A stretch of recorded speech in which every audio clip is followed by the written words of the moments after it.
Welcome back to the morning show here on Arise News. Rivers State in the south-south region of Nigeria was a cauldron of violence during the recent 2019 Nigeria general election.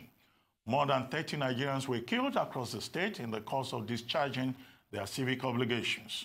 However, there were palpable signs of trouble in the build-up to the polls when some of the politicians failed to get their acts together during the primary elections for the governorship position. The All Progressives Congress was particularly affected in this manner, a situation which led to the emergence of two candidates from parallel primary elections. From our Rise Abuja studios, we are now being joined by Senator Magnus Abe, who represented Rivers Southeast Senatorial District in the National Assembly until his party, the All Progressives Congress, was eventually barred by a Supreme Court judgment from fielding candidates during the elections. Magnus Abe, Senator, welcome to the program. Good morning. Thank you very much, and good morning to everyone. Yes, it's good to see you. Now, quickly, you were one of the gubernatorial candidates on the platform of the APC, one of the two gubernatorial candidates who were eventually, asked not to bother about the election by the Supreme Court. And you subsequently went to the Supreme Court to file a notice of appeal, which the Supreme Court dismissed as incurably defective. And then, of course, there was a lot of back and forth, a lot of altercation between you and the Toyeko camp, and between you and the Amechi group. And, well, all of that is over now. Governor Wike is back in the saddle for a second time. But when you look back, what lessons will you say you have learned? And what would you have done differently if you were to, have that opportunity again?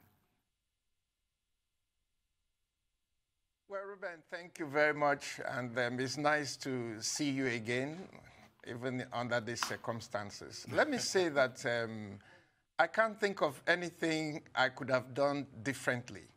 All I did, as far as I could see, was that I brought out my intention, like any other member of the party has a right to do, to contest for the governorship ticket of the All Progressives Congress in Rivers State.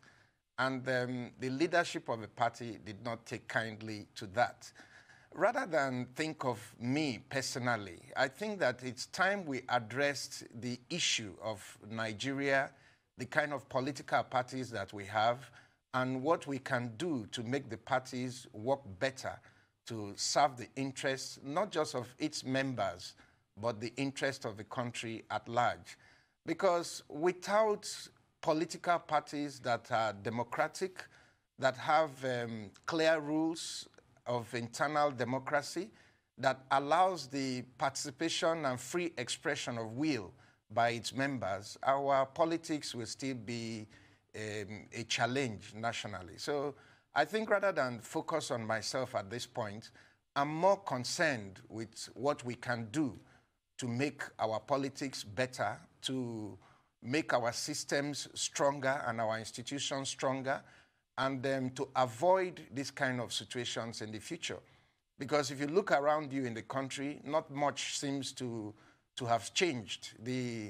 The same kind of scenarios that we witnessed in Rivers State and in some other states of the Federation, where the party couldn't produce a strong internal conflict resolution mechanism, couldn't create clear, all-inclusive procedures that would allow the free expression of will by members of the party. It's still going on across the country. And I think that as Nigerians, not just members of political parties, I think all Nigerians should be concerned about the direction of our politics in that respect. Indeed, sir. As Dr. Abati said, the Apex Court struck out your appeal based on a technicality. So as somebody who practiced law for 20 years before you ventured into politics, I'm going to ask you the question that was infamously posed to the new Chief Justice of Nigeria about technicalities over the merits. You had approached the Supreme Court for a pronouncement on direct or indirect primaries, and we never got to that stage because of the defect in your notice of appeal, the names of those affected by the suits were not listed.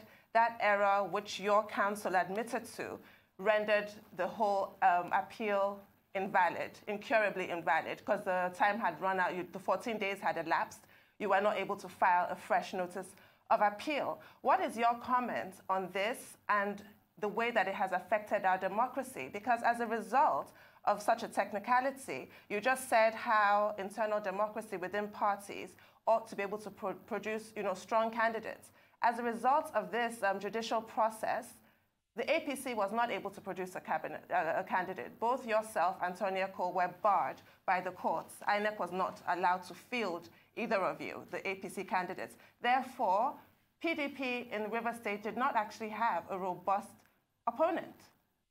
What is your comment on that? Well, my comment on that, like I said, it's a loss, not to me or to Mr. Cole, but a loss to Nigeria. And it clearly points out a very clear defect in our political processes and procedure that we all need to put heads together to cure so that it doesn't happen again.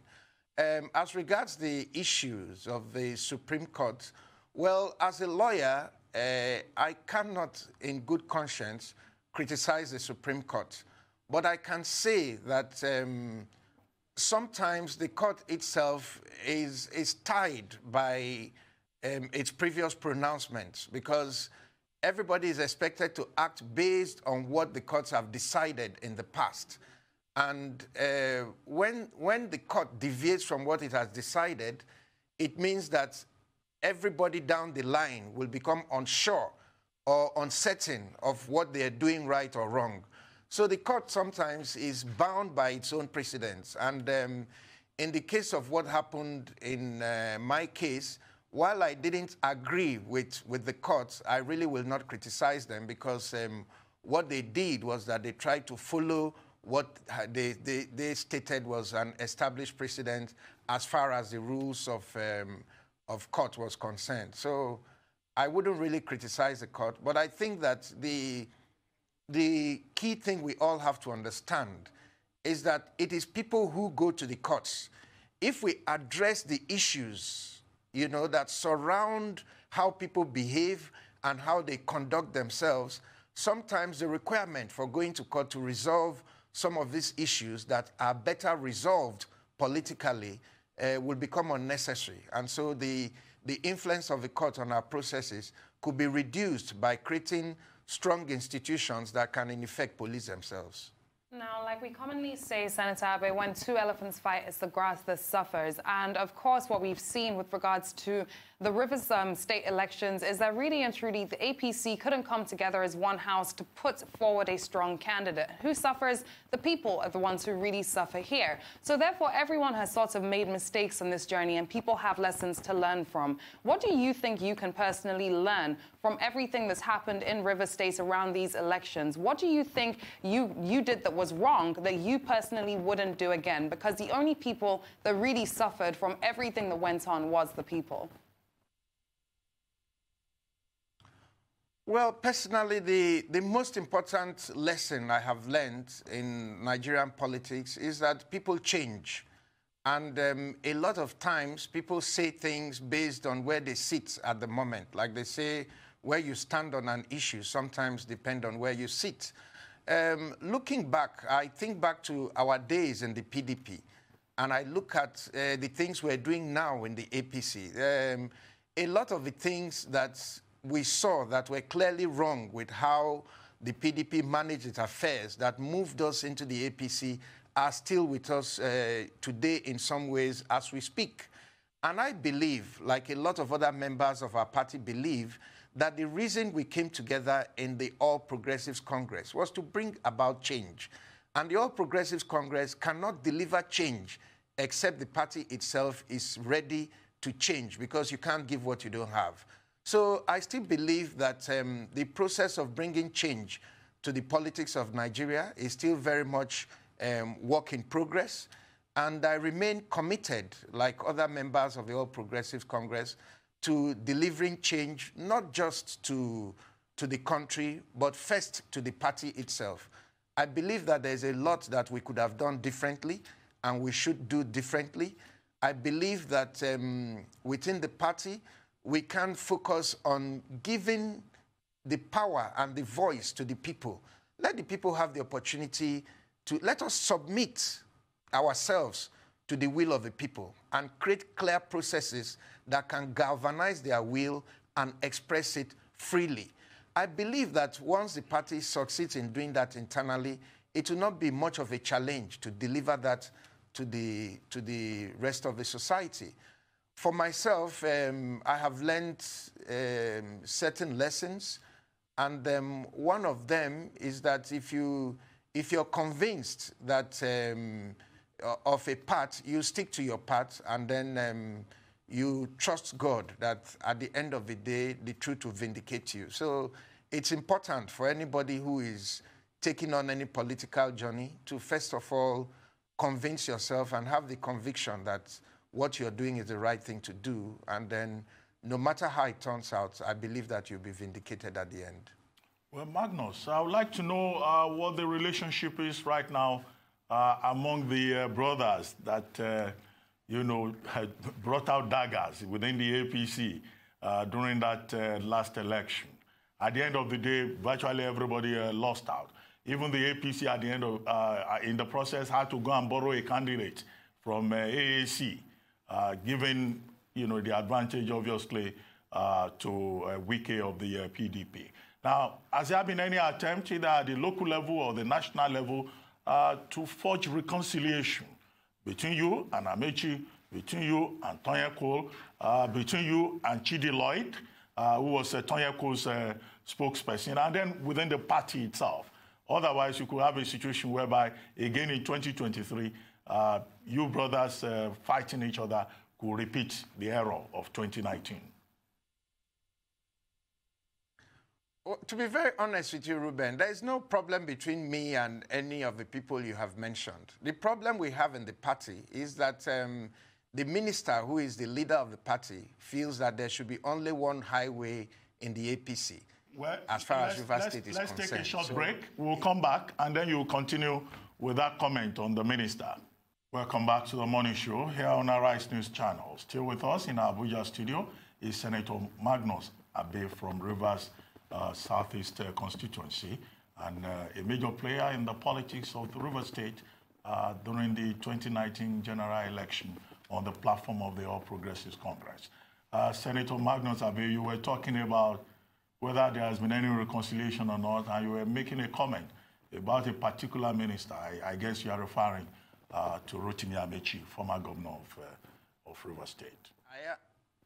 I am, Ruben. What I was saying is that there is no problem between me and Toyin Cole or Chidi Lloyd or any of the other leaders of the party. What we have is a situation where we have a leader of the party who is the minister, the former minister of transportation, now the minister designate, who simply stated that it's either everybody follows whatever he says in the party or you are out of the party. And that provision, as far as we are concerned, is not in the constitution of the party, and it is not workable in a democracy. So I think that what we need to do, and I don't think, sincerely speaking, I don't think that many of the leaders of the party, even those who are with him, agree with that attitude. But the nature of power in this country is that people essentially see themselves as helpless, you know, when the powers that be have taken a stand. So for us in the All Progressives Congress in Rivers State, we believe that there is definitely not just room, but need to bring the party back together. Because a political party that cannot gather numbers to win elections, like I've said severally, will just be a social club. It would be good for supporting one another socially, but as an effective force to take power in a political situation, you need to have the capacity to build consensus. And that's what we have not been able to do in the All Progressives Congress. So we're still open to that possibility, and we believe that that is what the party needs to be able to move ahead. But talking about problems between me and any individual, I don't think that exists anywhere. I don't have problems with anyone. So can you tell us your reaction to the nomination of Rotimi Amaechi for a second term as minister? And also, can you address the continued accusations that you're collaborating with the governor of Rivers State?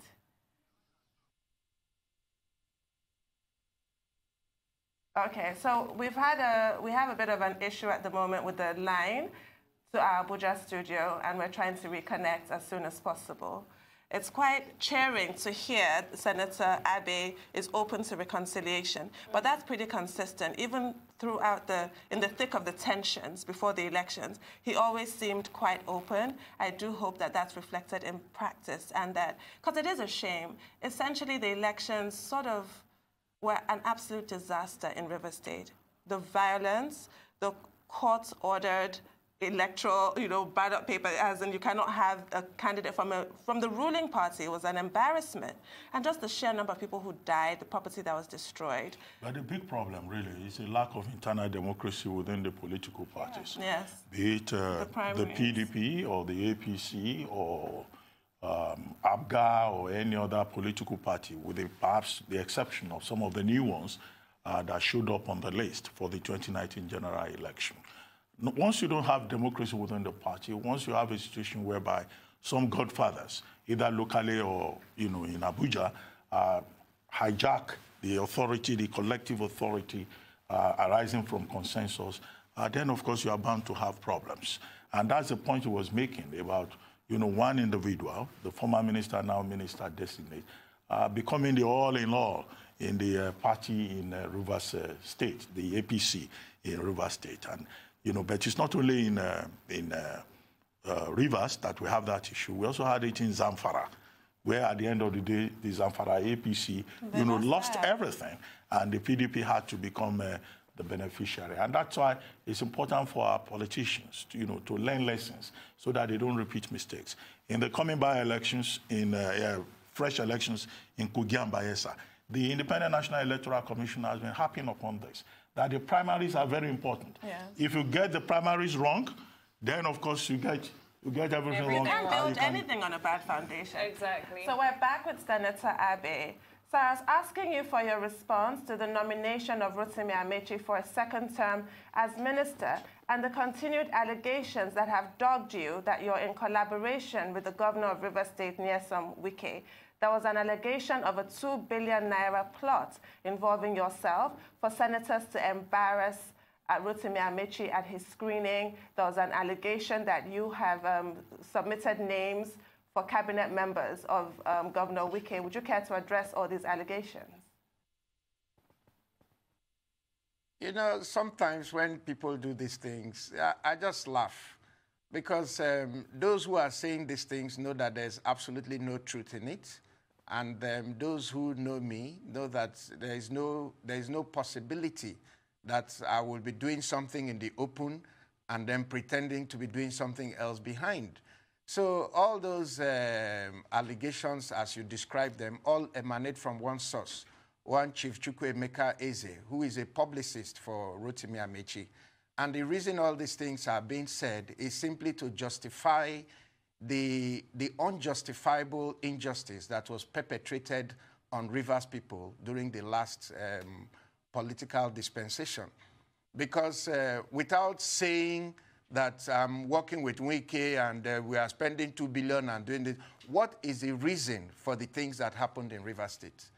So you see people who have already done something and they have realized that what they have done is not defendable, is not acceptable, and that reasonable people will not accept it, neither can it be defended. And then they go back to create a narrative that justifies what clearly cannot be justified.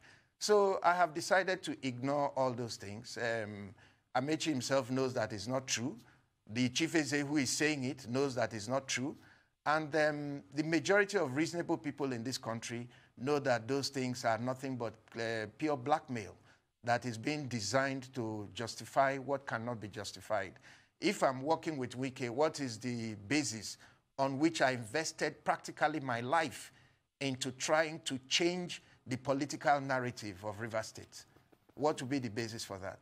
So it is nothing but pure hogwash, and I know that a lot of reasonable Nigerians know that, and I've instructed my lawyers to take legal action against Chief Eze and all those who helped to perpetrate those lies to tarnish my image. I can never be involved in anti-party activities. I have never been. The fact remains that the leadership of the APC in Rivers State bungled the entire exercise in a totally undemocratic and unacceptable manner. So it has nothing to do with Governor Nyesom Wike, who simply benefited from the ineptitude of the APC leadership. Absolutely. But with that in mind, yes, what was your reaction to the reappointment of Rotimi Amaechi, and did you or will you congratulate him? Why not? I mean, the president has the right to nominate anybody that he feels can help to run the country with him. That's the president's prerogative. And whatever you would say about Mr. Amaechi, he's qualified to be a minister in this country. And I have no difficulty congratulating him. My only appeal to those so nominated and appointed by the president is that they should adhere to their oath of office, which is to do right to all manner of men. The other day I was invited to a function in Port Harcourt by some youths called the Niger Delta CEOs Conference. And just because I was invited, the acting MD of the NDDC told the youths that if he appears with me on a stage, he will be relieved of his appointment by the minister. And I don't think that that kind of attitude will help to bring peace either in the Niger Delta, within the APC in Rivers State, or Nigeria. So as long as the minister is ready to abide by his oath of office and to do right to all manner of men, I absolutely have no problems with Mr. Amaechi being a minister in this country. Will you run for governor again? He deserves it. And will you run for governor again, or you know, from your experience, you wouldn't attempt it again? Dr. Abati, you know I'm a politician, and in politics, 10 days could be longer than a year. So I cannot sit here now and in good conscience begin to tell you what I will do and what I will not do and speculate so far into the future. But like every other politician, like every other citizen of this country, I have rights, and I also have obligations to my country. And depending on the circumstances and the issues that are at play, I will be... Magnus, we'll take another short break, and then we'll come back to you. Stay tuned.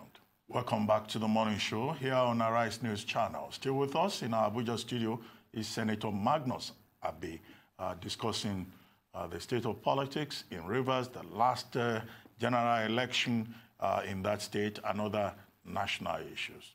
Magnus, you are welcome back to the morning show. You were talking about the possibility of yours running for governor again sometime in the future, or another position. Well, what I said was that in politics, 10 days can be longer than a year. So I cannot sit here and begin to speculate about what is going to happen so many years down the line. But like any other citizen of Nigeria, I am open, depending on the circumstances and how things happen around me, to be able to support the country in any way I can. And running for governor is not the only way I can help my country or support my country or work for my country. There's so many other things that I can do to make Nigeria better. And I intend to look for those opportunities and devote myself in whatever way I can to contributing to a better Nigeria. Now, you spoke of changing the political narrative. You've also spoken of obligations that you have to your country. So let's speak about this in terms of your thoughts on the state of the economy and what can also be done to really return River to its glory days. I mean, now the state is plagued with insecurity, pollution, an airport that's taken years to complete. What are your thoughts on all of these matters? Well, as far as Rivers State is concerned, Rivers State is a part of Nigeria. We had tried to point out early enough that the kind of politics that we're all promoting in Rivers State will ultimately destroy the society rather than build it. As we speak today, the level of insecurity in the state is a cause of concern, not just to me, but to everybody who knows Rivers State and understands the potentials and capabilities of the state and what it can offer to this nation. I do believe that the issues in Rivers State now are clearly beyond one party, and that we need to get together. The governor needs to move beyond his immediate circle and reach out beyond his circle to try to listen to alternate voices, people who may see things differently from the way he sees it. And we also need to, as political leaders, distance ourselves from some of the activities that people have participated in that have helped to create the impression or fuel the insecurity that has now become a great challenge to our dear state. I think the situation in Rivers State is grave enough for us to have a situation where all parties need to come together, put politics aside, put Rivers State first, and let us help our people, which is the primary reason why we're involved in politics in the first place. But what is happening now, I don't see that happening very quickly in the near future. I really have my doubts that we can arrive at that. Oh dear. Let's look now at the internal democracy of APC and the continuing cost that the party is paying. I'm thinking of Edo State and other places. These wranglings did not stop after the elections. It continues. What is the role of the president, if any, in uniting the party and quelling all these dissent from different groups? Because the president has taken quite a hands-off approach. Do you approve of that? What should he do, if anything at all? Well, first of all, I must say that I'm a great admirer and a great supporter of Mr. President, because if he had not had the hands-off approach that people are complaining about, those who are close to him, who have the power, would have easily decapitated some of us, and we would have even had an opportunity to express ourselves properly. The politics of the APC is for all of us. The president himself is a member of the party. I remember when we were in the PDP and we had a situation between the then governor of Rivers State, Rotimi Amechi, and the president of Nigeria then. I approached the PDP caucus in the Senate at that time, and we set up a committee made up of PDP senators to try and wade into the issues between Amechi and Jonathan at that time. And that effort was headed by the then Deputy Senate President, Ike Ekweremadu. And the committee reached a solution that would have saved the PDP at that time. But Jonathan, who had the power, refused to accept the outcome or the recommendations of that committee. I think that the truth about it is that in politics, people who have power must be ready sometimes to let go of their positions, you know, on issues so that the broader interest of the majority can be served. In Edo State, I would like to say that I would personally recommend a political solution to the crisis that is rocking Edo State right now. It is nothing but a reflection of the internal contradictions within the All Progressives Congress in Edo State. And I believe that trying to look for legal solutions or using force to resolve those issues will not work in the interest of the All Progressives Congress. I believe that whatever may be the differences, they are political. And if we are out of power tomorrow, all these people that are acting as if they cannot sit with other people or cannot reconcile with other people, they will all be laughing together in one room once you remove the power element. But to have the humility to behave in a manner that will help this party to hold on to power and deliver the appropriate dividends to the people of this country is what I think is lacking within the party. So for Edo State and for every other place, I would recommend a political solution to the internal contradictions within the All Progressives Congress in Edo State. I think if that approach is adopted and is hoisted on the parties, and they are made to see the sense in complying with it, we can avert disaster in Edo State. Because at the end of the day, if we're not careful, what will happen in Edo is that the PDP will take advantage of what we are doing wrong, and we may end up losing the only state that we control in the South-South geopolitical zone. And that would be a tragedy for this party. There's something I would like you to help us clarify, and this is this distinction between juicy positions and non-juicy positions. I mean, you have been in government since 1999, from House of Assembly to the Executive to Senate and all of that. But the Senate President just came up with a list of chairmen and deputy chairmen and members of 69 standing committees. And we understand that some senators are not too happy with that. Some claim that certain positions are juicy, and they've been given positions that are not juicy. Even now, you know, that we have a ministerial list. We understand that there's a lot of lobbying going on in Abuja to get one juicy ministry and, you know, avoid a ministry that is not juicy. When Nigerian lawmakers and politicians, can you hear me now? Hello? Can you hear me? The line is off. Okay. I will have allowed him to explain to us. I would have to. Yes, you know, so that for our own education, we'll know which positions in government are juicy and which ones are not juicy. I think it's such an unfortunate term to use. There's always, so awful. you know, this hustling over The whole point is service. Yeah. Not, you know, remuneration. There's not supposed to be any pecuniary benefits. Honestly. And we have to stop this. I mean, it's dreadful. Well, but it looks like the reference to the distinction between what is juicy and what is not juicy. I don't think it will ever end in Nigerian politics. You know, I'd like to know what counts as a juicy ministry and what counts as a non-juicy ministry. I guess we can take a guess. But We can, exactly. We can do the math. You can do the math. It's dreadful, though. Honestly, so that is awful. dreadful. Well, we hope we'll regain connection with him, you know. But that was a And good then conversation we'll that like we've to been have his having own with insights. him. Yes, I've been enjoying it. Honestly. So that in the future, if you ever go into politics or you go to the Senate or wherever, You don't have to lobby. You have to lobby for your you juicy already know what is juicy. Can you just imagine my. where we are in our democracy? It's shocking. Honestly. It is so shocking. Yes, Magnus Abe, can you hear me now?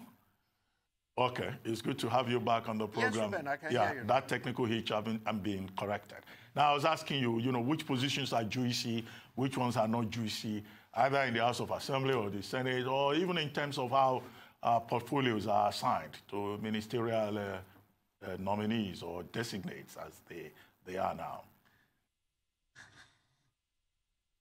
I think that this whole issue of juicy or positions not being juicy is based on what people expect out of whatever opportunities that they're given to serve.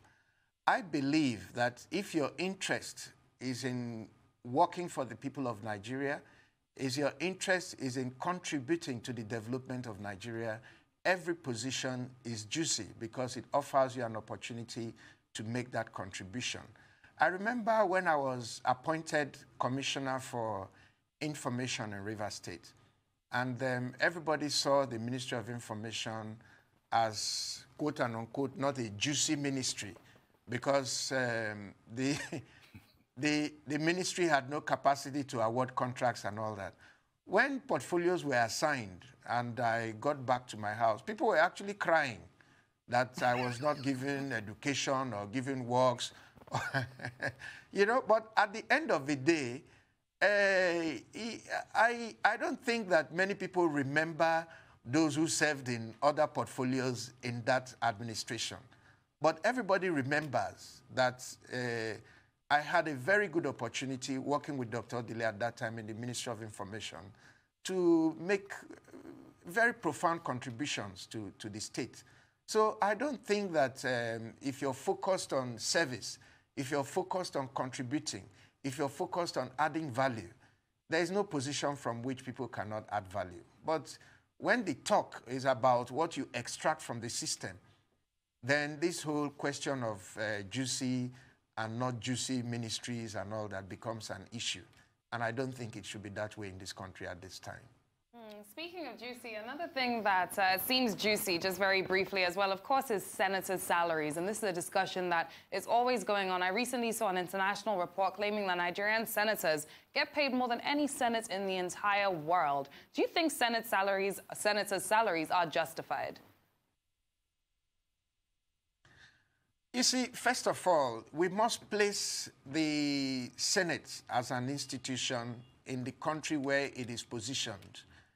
Everybody knows that to become a senator in another society is a different process, a different procedure, and a different expectation from what happens in Nigeria.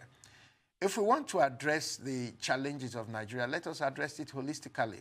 And it is not correct that Nigerian senators are paid more than American senators. No. I have been to the U.S. Senate. They actually have much more money than the Nigerian senator has. But the difference between the Nigerian Senate and the American Senate is that money that is earmarked for certain things in the U.S. Senate, the senator cannot divert that money and spend it on anything other than what it was meant for. If he does that, he's going to end up in prison. But the difference with Nigeria is that if money is earmarked, for example, for running constituency offices, people may not even open that constituency office and they will not be held accountable. I think that given the scope of the responsibilities of a senator and what they cover and what they're supposed to do, if this money is actually employed for what it is budgeted and targeted for, I don't think that it will be enough to even carry what the senators are supposed to do. But the problem with this country is that the same people who are shouting that senators are paid too much and all that are the same people that once a senator walks into a place, everybody's expectation becomes money, money, money, money, money. And where is that money supposed to come from? Well, so I think if we're discussing the challenges of this country, yes, we should do so clearly. Let's do it by speaking the truth to ourselves. Thank you very much, Senator Magnus. Let us say exactly what is expected of a senator. Thank you, Senator Abe. We'll need to wrap up this segment of the program. Your point is very well made. Thank you.